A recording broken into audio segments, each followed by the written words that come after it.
আল্লাহর নবী বিশ্ব নবী বলেন লা ইয়ালিজুন নার রাজুলুন বাকা মিন খাশিয়াতিল্লাহ হাত্তা ইয়াউদাল লাবানু ফিদ দুনি ওয়া লা ইয়াজতামিউ গুবারু ফি সাবিলিল্লাহ ওয়া দুখানু জাহান্নাম।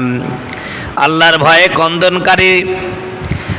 ভয়ে কন্দনকারী জাহান্নামে যাওয়া এরূপ অসম্ভব যেরূপ দহনকৃত দুধ পুনরায় পালানে ফিরে যাওয়া অসম্ভব। গরুর বাট থেকে যেই দুধটা দহন করে বের করা হয়েছে ওটা পুনরায় গরুর ওই বাটের মধ্যে ঢোকানো যেমন অসম্ভব। কোনো ব্যক্তি যদি আল্লাহর জন্য কন্দন করে, আল্লাহ আমি গুনাহগার, তুমি আমারে মাফ করে দাও, এই জন্য ভয়ে ভয়ে আল্লাহর ভয়ে কান্দে, জাহান্নামের ভয়ে কান্দে, আল্লাহ রাব্বুল আলামিন বলেন ওই লোকটা ওই রকমই জাহান্নামে যাওয়া সম্ভব। তার মানে হলো কোনো ব্যক্তি আল্লাহর জন্য কাঁদলে আল্লাহ তার জন্য জান্নাত ওয়াজিব করে দেন।